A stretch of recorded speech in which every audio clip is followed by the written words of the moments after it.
Hello and welcome to Dig It. I'm Peter Brown and hosting the show with me today is Chris Day. Hi Chris. Hi Peter. So, October in the garden. It's getting nippy, Peter.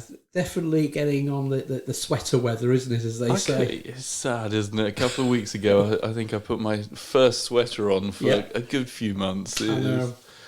Definitely cooling down. And you got 1 degree, was it? Yeah, just over.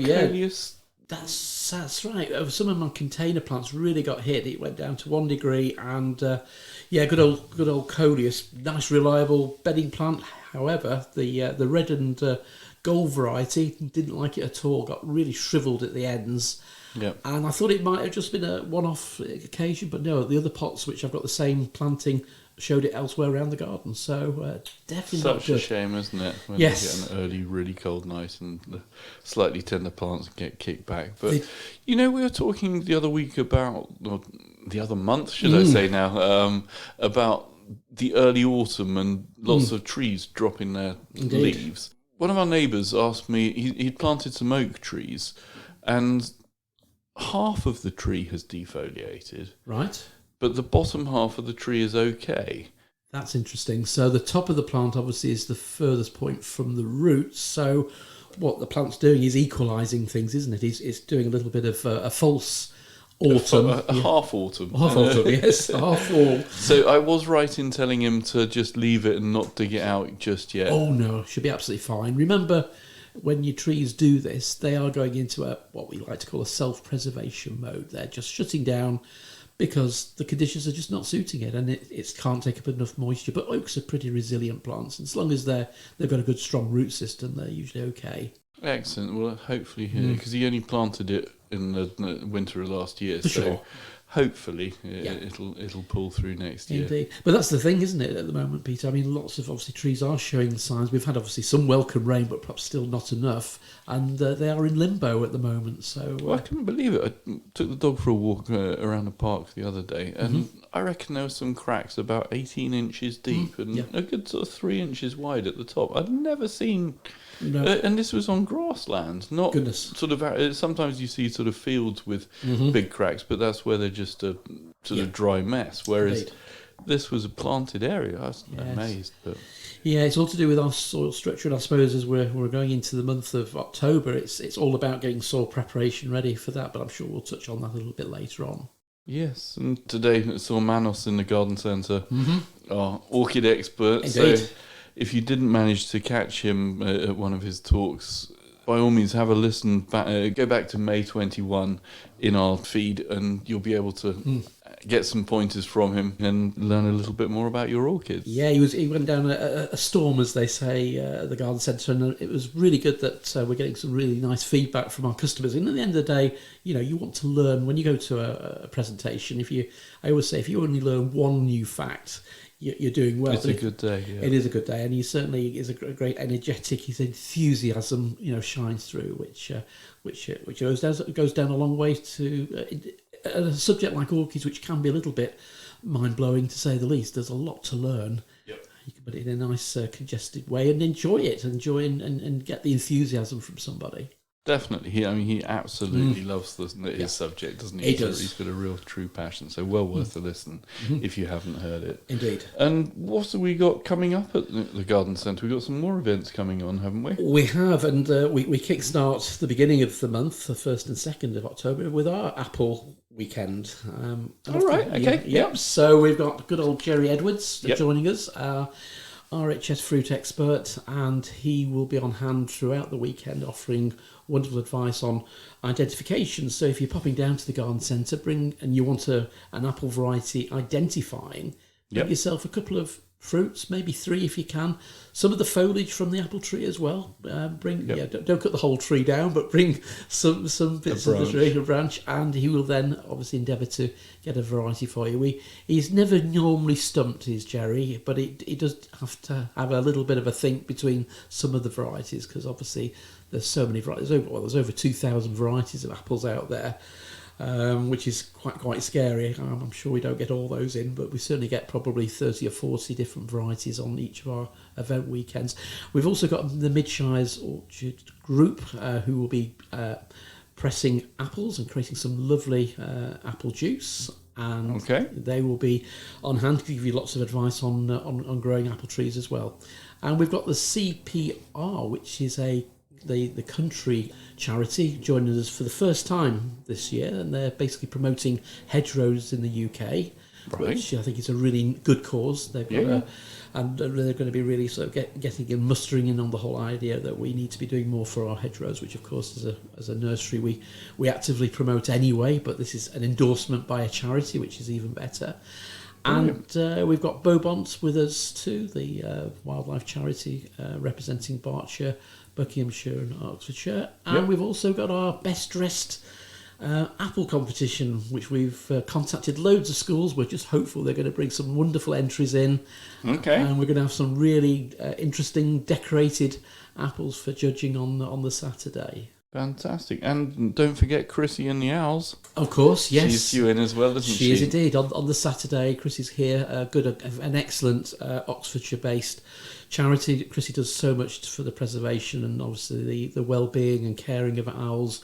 And it's quite a few years since Chrissie's been with us. I was looking, it's about 7 or 8 years since she was last with us, so it'd be great to welcome her back as too. And if that wasn't all enough, Peter, we've got on the Sunday, of course, our honey show. Yes, the North Bucks Beekeepers Association coming in, and I think that anyone who's in sort of the area is able to enter, but if you're only if you're a member of that group, you can win a trophy, but you can still win a prize if you want to enter. So if you've got bees, you've got some honey or some wax or one of the other classes, you can enter. It's as an outsider of beekeeping, I always find it fascinating that there's so many different colours, textures to those jars, and I think that the judge has quite a bit of a. There's so many entries as well. It's always amazing to see sort of all the jars and jars and jars of honey lined up, and like you say, how they all different colours and things. Indeed. So that's happening on the Sunday between 10 and 4, and then I think around about 3 o'clock is the medals and trophies presentation, which is always a nice end to our weekend too. So a busy, packed apple weekend. Excellent. And then the following weekend, it's Waterperry Gardens Apple Weekend. Waterperry's just down the road in Oxfordshire, isn't it? It's not a million miles. No, wonderful gardens. If you've never been, it's certainly a lovely garden. Obviously, well known for its orchards. They produce lots and lots of fantastic apples there, and obviously they've got a wonderful landscape gardens too. So. Again, it's going to be a sort of similar sort of setup to our weekend as well, so they'll have a lot of opportunities. So if you're in the Oxfordshire area and you can't make our event, then pop down and enjoy their gardens too. Excellent. And on Saturday the 15th of October, there's an autumn fair over at Harcourt Arboretum in Oxfordshire. I've never been to this particular arboretum, Peter. I've driven past it so many times, and it's got a wonderful entrance, and it's very alluring, but I've never been. Yeah, so the Arboretum is, it's fantastic. It's got 130 acres, Peter, of fantastic trees, and it includes some of the oldest redwoods in the UK to enjoy. Yeah, a good time of the year to go and have a visit, I would say. Definitely. We're coming into autumn now, I guess. All the autumn colour, if they've got any aces there, they always look nice, don't they? And the maples, and I love autumn for the childhood thrill of just going and kicking piles of leaves, if nothing else. There's nothing wrong with that at all, is there? Yeah. So the autumn fair will have the usual sort of mix of food, live music, and all that sort of stuff, which sounds a really good day out, actually. Brilliant. Yeah, hopefully the weather will stay nice for them. Indeed. Yes. That's it. And then Garden Organics. They've got is it an open day? Yeah, it's a proper guided tour, a garden guided tour of the gardens, which doesn't come round that often by the looks of things, and you're going to get a full insight on how those wonderful demonstration gardens work. And obviously, it's the whole area of obviously sustainability. Yep. So if you're thinking about getting into organic gardening, perhaps a trip down to Garden Organics over in Ryton. That's just near Coventry, isn't it? It's just outside Coventry. It's not a million miles away. And obviously, they grow all the heritage seeds there, don't they? They do indeed. So you might see some of the harvesting of that as well. And of course, it's timely, as we chatted right at the beginning of this year, Peter, to Katrina Fenton, didn't we? And on the podcast as well. So that was a really interesting podcast. I quite enjoyed doing that one. I think we learned so much about the whole process of the preserving of our future, really, in the form of seeds. Definitely. And in the news recently, I saw, obviously the very sad passing of the Queen, but there's been a lot of plants named after her, hasn't there, Chris? Has, yes, it's interesting. Brilliant. Yeah, and probably the most popular one, certainly I've got one in my own garden, is of course the Clematis montana Elizabeth. Okay, yeah. I think everybody who likes clematis and they want something fast growing in the garden will go for a montana, and Elizabeth is wonderful, and that was named back in the 1950s by Jackmans. And and it is said to be one of the first plants named after the Queen.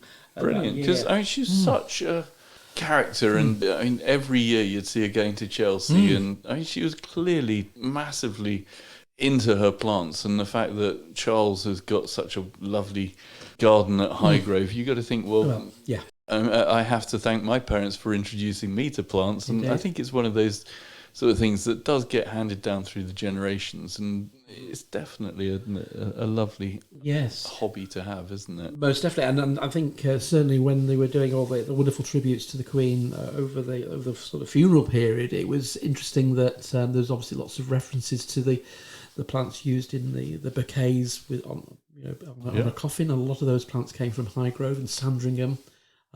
Which was wonderful. Well, and the oak for the coffin was grown at Sandringham. Indeed, yes.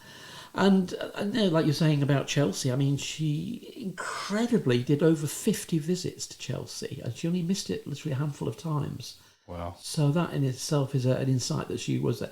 And of course the RHS, they took it on with the Royal Horticultural Society. The Royal Horticultural Society was the Queen being the patron. So it'll be interesting to see what happens to that patronage, and I'm sure King Charles will hopefully carry it on. I would hope so. I will hope so. Yeah. But yes, and of course we see those wonderful images of the Queen back in May in her buggy getting around to all the exhibitors as well. So a wonderful testament that horticulture is such an important part. And of course this year got the Green Canopy campaign, which of course was all set up to encourage us to plant more trees, which I have heard, Peter, is going to be extended till March next year. Okay. To obviously bring in this next planting season, which I think is going to be a really good way of bringing it to everybody's attention in these sad times. That's it. And there was a rose we've talked about before, isn't it, that was named after her more recently. That's right. That was this year, or was it last year? It was this year, but what's happened is, if we're all familiar with our roses, we know we have a Queen Elizabeth rose. That's been around for many years. However, it was Harkness Roses, the wonderful rose breeders over in Hertfordshire, brought out a new one, which was in celebration of the Platinum Jubilee, and it's called the Queen Elizabeth II Rose. Okay. And the idea of that was to be launched this autumn, and so it has obviously now become a commemoration rose for the Queen, and it's going to be available in garden centres as we go into the month of October. So look out for it. And I think garden centres are going to be quite restricted in numbers this for the first. I should imagine it will sell out in the first season. I think it will. Yes. But we have got some coming in, but not many. So you'll need to have first dabs on those when they arrive. But it is a lovely rose, nice fragrance, a lovely, wonderful pink. Pretty colour, isn't it? Very, yes. Can I say feminine colour? Indeed. It's a soft, I think it's a lovely soft colour. If you saw the Queen with that rose, you'd know it'd be the right rose for her. Yeah, most definitely. Yeah. So, with apples falling to the ground now, isn't it? The winds have caught up a bit, and there's certainly... I went to play tennis the other day, and our tennis club's got an apple tree overhanging one of the areas, and I had a lovely apple. I don't know what make it was, but it was a lovely red one, and I think that's half of the fun of when you pick an apple up off the floor. Is it going to be a sweet one, or is it going to be a cooker? Indeed, or is it going to be a dual-purpose one? The best of both worlds, isn't it? That's it. Yeah. So, with that in mind, we thought we'd share with you this month our top 5 apple best-selling maidens, wasn't it? That's correct. Yes. So this is as up to date as we could find, Peter, because at the end of the day, we want to keep things as topical as possible. Yep. So this is our top 5 selling ones for the season, which ended in the spring. Yep. So in reverse order, sharing the 4th spot, if you like, Egremont Russet, which obviously is a good, well-flavoured variety. It's an old variety. It's been around donkey's years, and it's sort of stood the test of time. Equally with Arthur Turner, which of course is a great cooking apple. Certainly one of our obviously more popular varieties. Perfect for pie, sauces, baking. The great virtue of it is you don't need a lot of sugar you don't have that sort of tartness with it, which is quite important. Yeah. Can be a bit of a problem with the good old Bramley. And obviously it's a very heavy cropper as well. In third place, and not unsurprising, we all love Cox's Orange Pippin, but it's not Cox's Orange Pippin, it's the self-fertile variety, which is Cox's Self-Fertile. Okay, but it's the same, it's very, very similar, isn't it? I mean, you wouldn't know the difference in taste and the fact it doesn't need, because the Orange Pippin has to be crossed with another Orange Pippin or another sort of one from the, I can't remember the cloth. Group 2, isn't it? So it's a second grouping of the apples. So a lot of the varieties will do it, but if you've only got limited space and you want a really nice tasting apple, this is the one to go for. The self-fertile version, definitely. And it is certainly one to enjoy, and hence that's why it's obviously popular in the supermarkets. And of course, if we get the taste of a variety, then that sort of travels into the garden. In second place, we've got James Grieve, which again, dual purpose, so you can cook with it and you can eat it off directly from the tree. Very good for creating a nice stewed apple. Particularly well for that. Got good disease resistance, and also, as well as excellent flavour, it is also partially self-fertile. So if you're struggling, you're wanting a variety to give you some use in the for cooking, that would be a good one. In first place, and I was a little bit surprised that I was almost expecting the Bramley to be there, but no, it's Apple Discovery. That's interesting, isn't it? Yeah, I mean, to me, the Bramley apple pie is a nice puff pastry on the top. It's the best. I love it. But equally, Anita's or Discovery is a good cooking apple, isn't it? It is indeed. And I was going to say, the question is, Peter, with a wonderful apple pie or an apple crumble, is it custard or ice cream? For me, always custard. Good. Agreed there. Or cream. Right. If it's a cold apple tart, I'll quite happily put some nice double cream on there, or even some clotted cream. To make it. Perfect. Yes, that's good. But I mean, going back to the fourth place Egremont Russet, personally, I can't believe it wasn't in first place, because that would be my first choice. But everyone has different flavours, don't they? They do, and it's really good. This top five also represents, the fact that these are all got generally good disease resistance, which of course we want when we're planting anything in our gardens these days as well, isn't it? Which is good. But Apple Discovery then, top dessert apple, wonderful crisp flavour, and obviously very sweet. And it's our number one. Fantastic.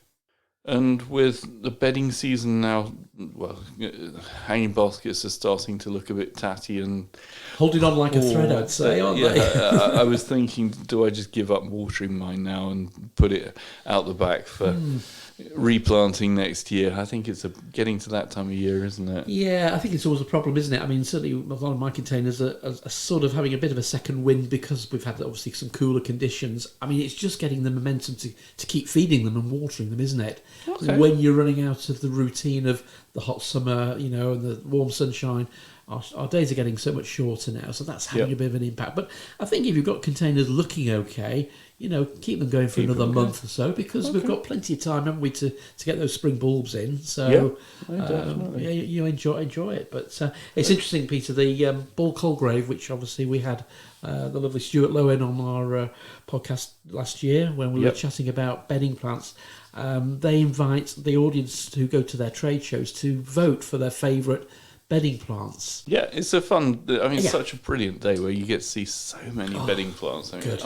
Unfortunately, it's only open to the trade, so we're the only ones that get to experience it. But I loved it, and I must say, the idea of being able to sort of put a vote together as to which one's the favourites, and which, because you went this year. I went this year, where did you put your blue sticker? I think I did put it in it was one of the zinnias, which I can't remember. It was the zesty orange, which actually came third, but I might stand corrected there. But that came third, which of course zinnias are wonderful plants, and and again, if we get the summer we've just enjoyed, they positively thrive. They do so well when the sun shines and it's warm. In second place was the petunia bee's knees. Right. Bright yellow, as the name sort of suggests, and that came out. But the one which picked up which has picked up loads of awards this year is the Impatian, this wonderful double Impatian called Apple Blossom, Glimmer Apple Blossom, and it does produce these wonderful double flowers, which are almost like little roses. That's probably the best way of describing them. Right. And I've got one plant at home, and it's I've been trialling it, and it's just starting to run out of steam now. But it's just been covered by 30, 40 flowers. Brilliant. For the last sort of 7 or 8 weeks. Excellent. So that's in its case. But it's interesting, they also do at the trials, Peter, top perennials, because Bulk Coldgrave are looking at the opportunity now. And I think with the way we're changing the way we do our displays in pots using perennials, at the garden centre here we've got 2 nice pots planted up, and the Delphinium, I just walked past it today, is looking amazing. Okay. It's sent up yet another flower spike. Wow. And it's interesting that the top place for the top perennial went to a red Delphinium called Red Lark. Brilliant. So that's, Delphiniums most people think of as, cream, or sort of sometimes the pinks, or obviously the typical blue, those wonderful royal blues.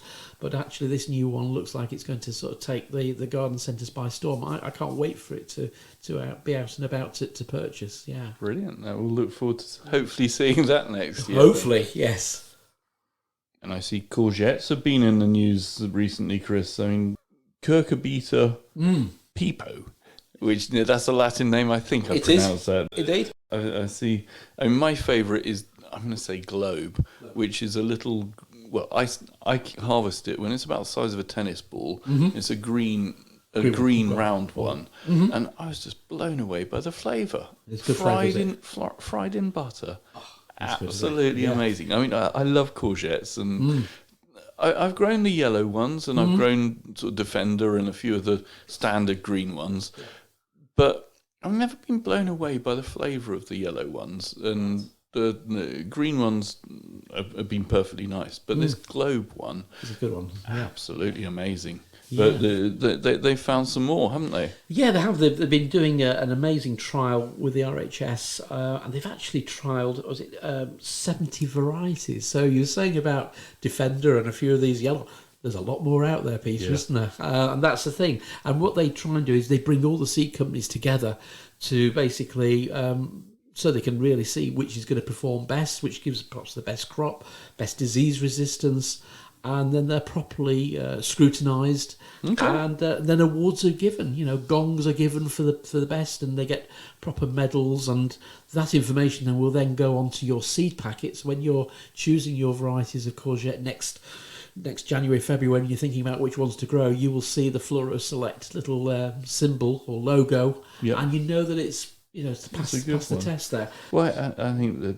Such a brilliant plant to grow, because even I can manage it, which is in my book anything I'd have a great success with. I like it. I do like, but yeah.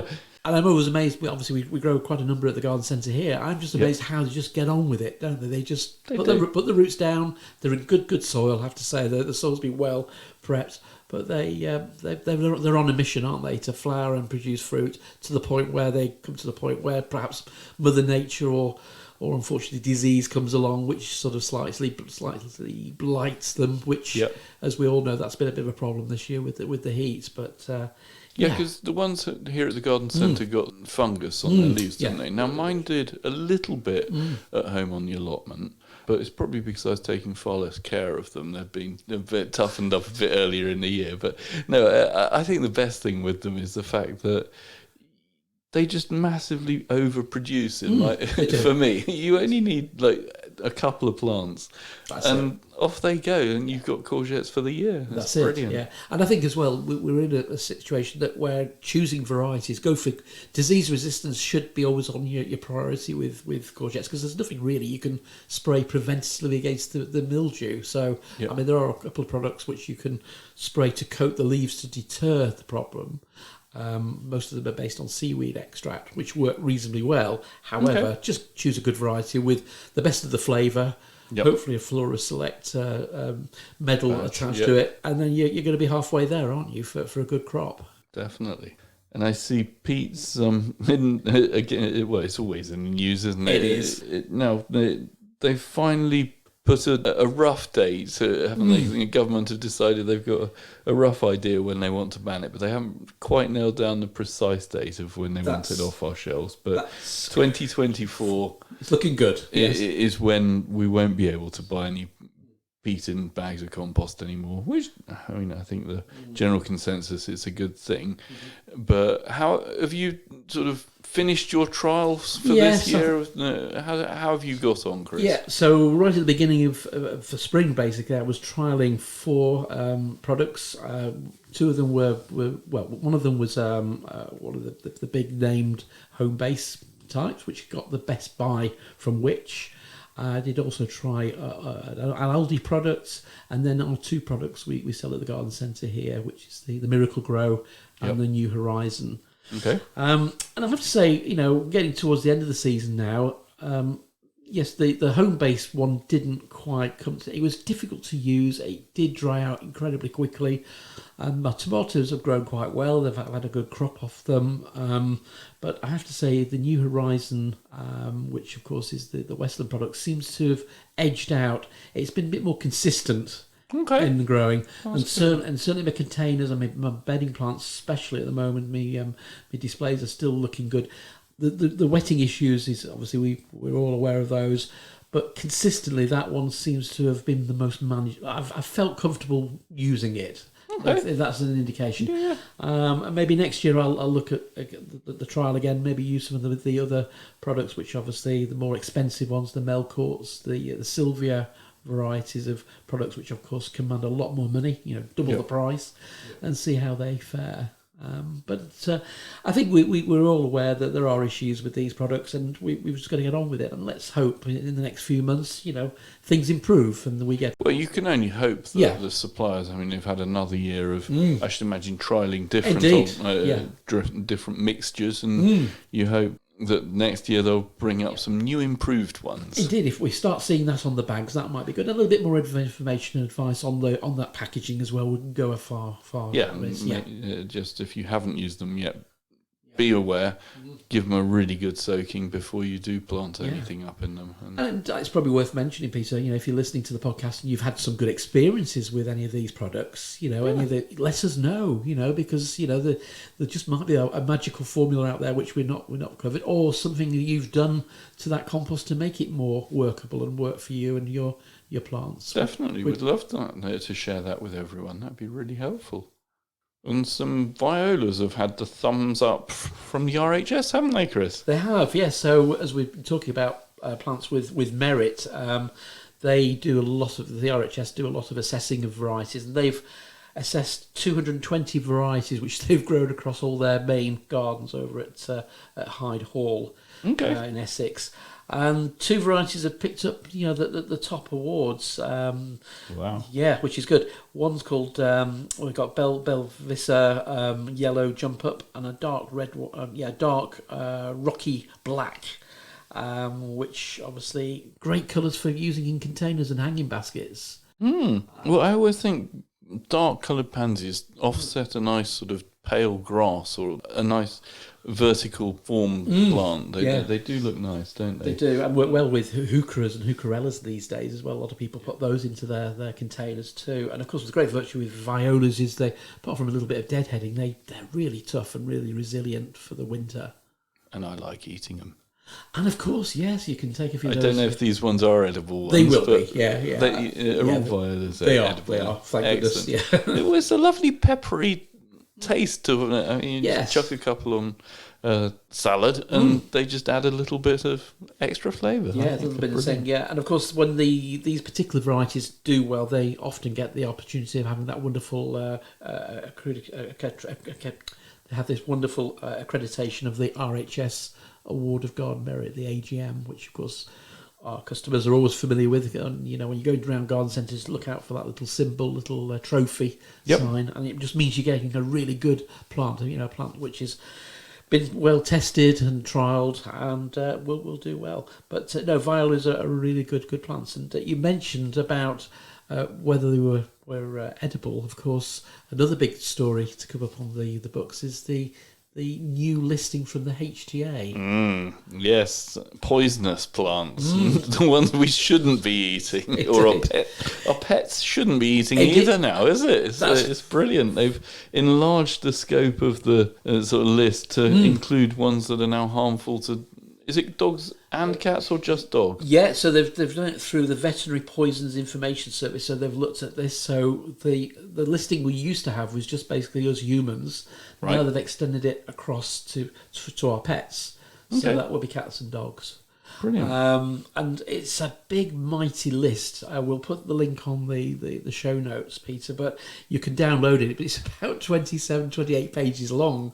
Okay. But if you download it as a PDF, you can do a search on it. Just do a control F and tap in the plant, and it'll take you straight to that variety or species. Well, if you know, I guess the only thing is so often when your dog has just eaten something, you're thinking, I don't even know what it is. So first you've got to identify what it is, and then you've got to pop it in. But yeah, at least it's a definitive list, which is a great resource, isn't it? Very much so, and that was sort of sadly lacking with this one. And this is updated, so what it means for the garden centre and for the nursery world is that when we're doing our labelling, we can make sure that either the grower puts a label on to indicate whether the plant is toxic, or we in-house can put that information on as well. I mean, there's not very many plants which are highly toxic to both man or animal, but there's a lot which are irritants, which we need to be aware of, whether they're skin irritants or if you get the sap on your skin, or obviously they're ingested. So it's just being very aware of that. And as we know, like potatoes, potato tops, the green they're poisonous. Yep. And of course the tubers, if they're nice and white and they've been under the soil, they've not got any extra light, are obviously perfect to eat. So you have to be a little bit careful. Yep. But to have a look through this guide is an education, to say the least. And it's a free resource to view. And that's at hta.org.uk/poisonous plants, isn't it? That's the one. Like you say, we'll put that in the show notes for you. Yeah.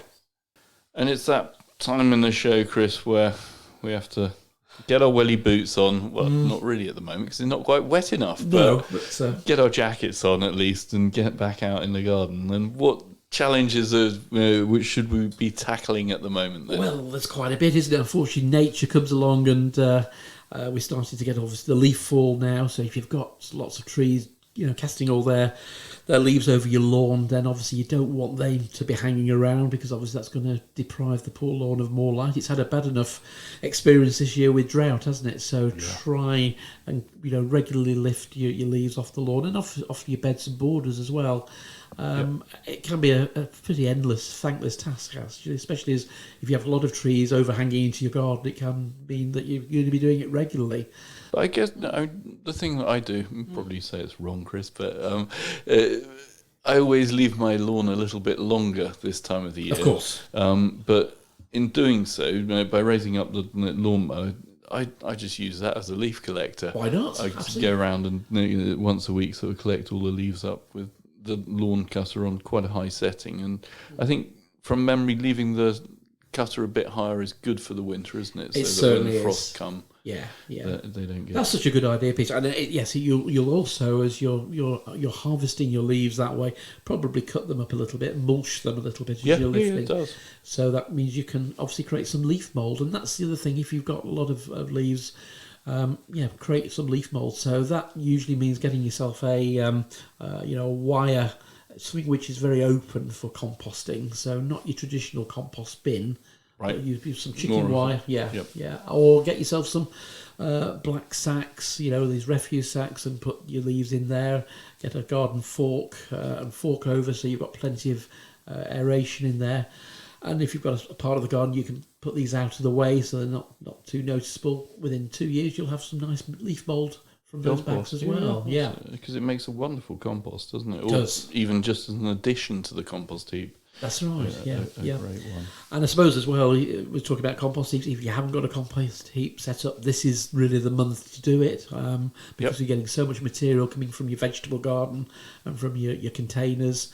Perfect way of starting the season off with some nice, good green material, and of course then that gets you in the mindset then to start collecting things from the house for home composting through the winter. And elsewhere, I suppose, bulbs, really, indoor bulbs, with probably thinking about Christmas, dare I mention. That's true, yeah.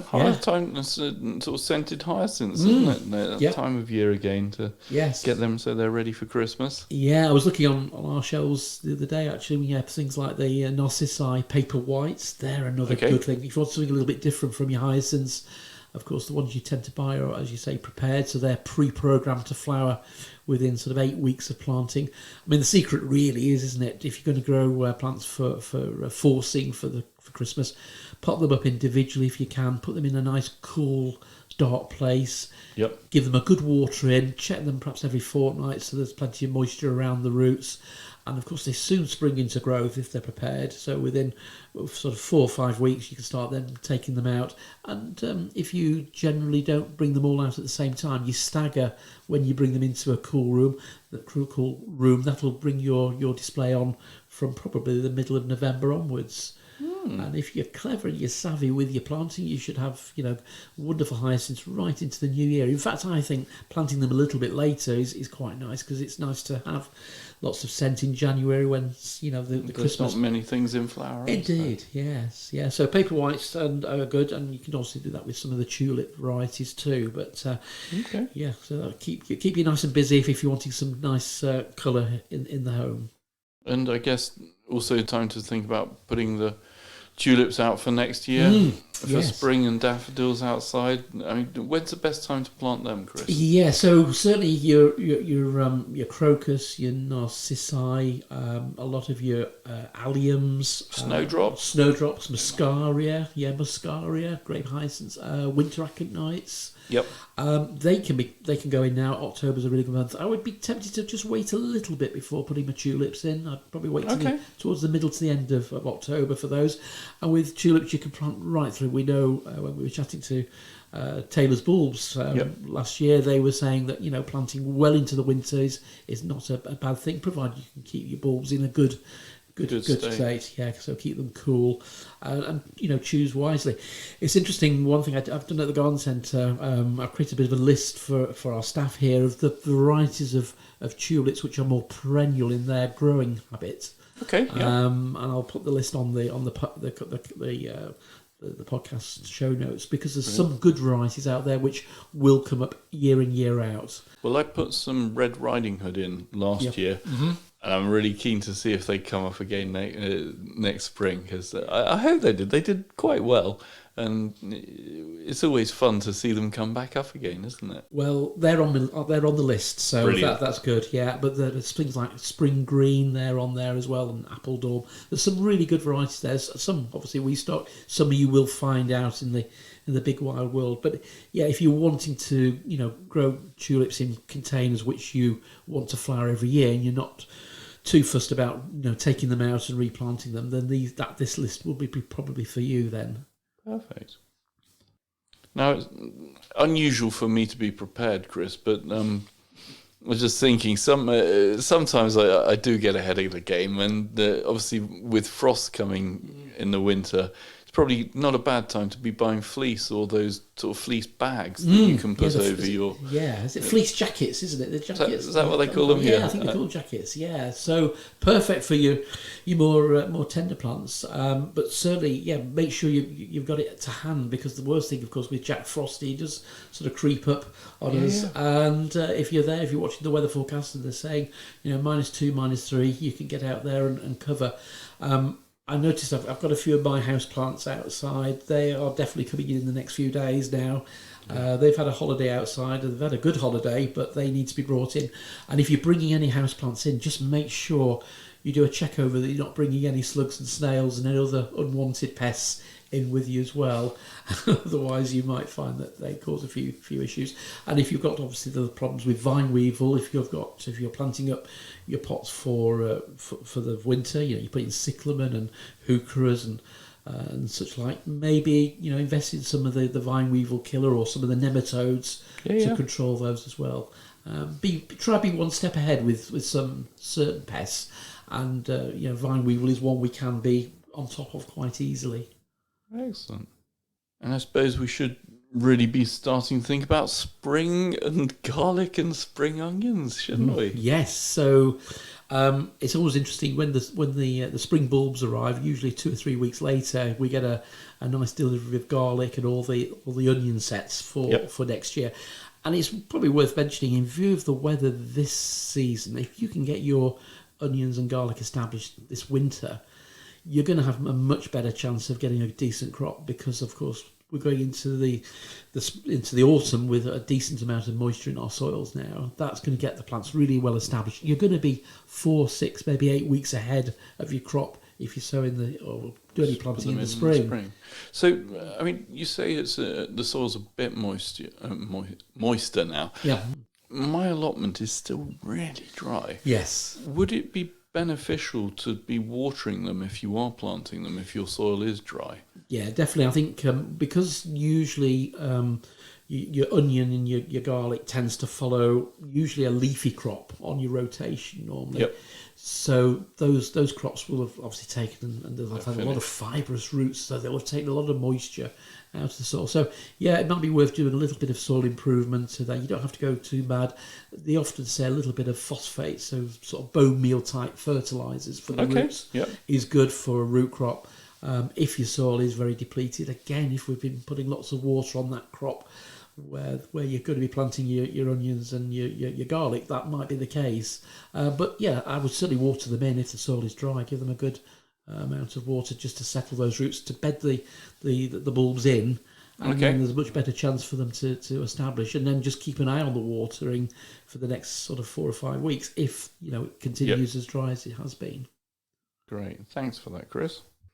And just thinking about watering, Chris, I've noticed my houseplants this time of year sort of don't need as much water. Mm-hmm. Normally I just give them a good sort of drowning once a week and let them then dry out. And now it's about every 2 weeks that they need the sort of amount of water.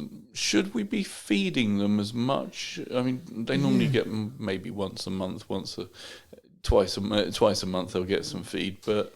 Yeah, I think we should, if these are houseplants which are flowering. So if you're growing you've got your azaleas, anything which is in bloom running up to Christmas, your poinsettias, your cyclamen. Okay. So a little bit of feed to help to stimulate the flowers on those. For your foliage plants, you can give them a little bit of feed, but just reduce it down to perhaps once a month. It really does depend on the way you're growing them. If they're in lots of good artificial light, if you put some artificial lighting in your house, or you've got the thermostats, moved up a little bit, and you're keeping your house a lot warmer, then proportionally those plants are still going to grow. So it's that balancing act of growth, rather than obviously the environment as well. So if you get a nice sort of equilibrium there, you're going to be there. But I would certainly say with my house plants, I've got things like my prayer plants, my spathiphyllum, my peace lily. They're getting a feed now. Probably I'm just reducing the amount of that because I'm not watering as much. The feeding has to be then a little bit more defined, So if you half the watering, maybe half the feeding as well. So that's probably a good rule of thumb, actually. And remember, with most houseplants, the rule is let the compost dry out. Easy with peat-free compost, but any compost, let the plant, because those roots still need lots of oxygen. And of course, if you keep putting lots of water on, you drive out the oxygen, and that's when you run into problems. Okay. And that's because of the nation of houseplant lovers. That's why we kill so many plants, because we're just being overkind, over generous with the amount of water we give them. So again, it's getting that balance right, and it's for some plants, Peter, it's easy. Other plants, it's a bit more demanding, and therein lies the skill and the art of learning about the plants you're growing with. But the more you're working with them and seeing how they're responding, and like we were chatting a little bit earlier, feel the weight of the plants. I'm a great believer of picking plants up and feel that if the plant feels dry, give it a water. Definitely. I mean, I generally sort of feel the bottom of the pot, and so the air holes in the bottom and the top of the pot, and you look, and if it's looking like even a little bit sort of I always think dark. I Yes. put my finger on it, and if the soil sort of sticks to my finger, I generally think, well, that's probably got enough water. But if it comes away totally dry and nothing sticking to your fingers other than obviously cactus spikes, I recommend it. then it probably does need a water. That's really interesting. Thanks for that, Chris. But I think realistically as well, we're dealing with lots of different types of plants. Foliage plants. The bigger leaf plants, certainly you might have something like philodendrons or monstera, this good old Swiss cheese plant. I mean, I noticed the other day when I was watering mine, I was a bit overzealous. It was in a pot, and I gave it a good water. The water ran out of the bottom into a saucer. Yep. And I thought, I'll get that clear. The following morning, around the edge of the leaves, the plant had guttated. It basically perspired. It was trying to get rid of the extra water, which I put on there. So plants can tell us quite a bit. So if you get a lot of moisture running around the edge of the leaves, and this is in a conservatory, which is reasonably warm, it's not because of the temperature, that is an indication that you're overwatering. Some plants show it quite dramatically, and that's the first time my Swiss cheese plant's definitely not wanted any more water. Overwatered. I don't think I've ever seen that, but then it's probably because I don't water my houseplants there very often. Something to look out for then, maybe. Excellent. Well, thanks for all your tips this month, Chris. They've been really helpful as always. And thank you, Peter. I guess let's hope for a great apple day, and if you don't fancy that, let's go and do a bit of wassailing. A bit of practising anyway for it, certainly, yeah. Brilliant, nice one. Thanks, Chris. Thank you. Today's show was brought to you by Buckingham Garden Centre and Nurseries. The show was hosted by Chris Day and Peter Brown. The show was produced by Peter Brown. And our thanks to Chiltern Music Therapy for providing the music. Thanks for listening. At Chiltern Music Therapy, we want everyone to know the difference that music can make in their lives. From parents and their premature babies in hospital to grandparents with dementia. We provide music therapy and community music services to people of all ages and needs across England. We work both digitally and in person in people's homes, care homes, schools, hospitals and hospices. Find out more at chilternmusictherapy.co.uk.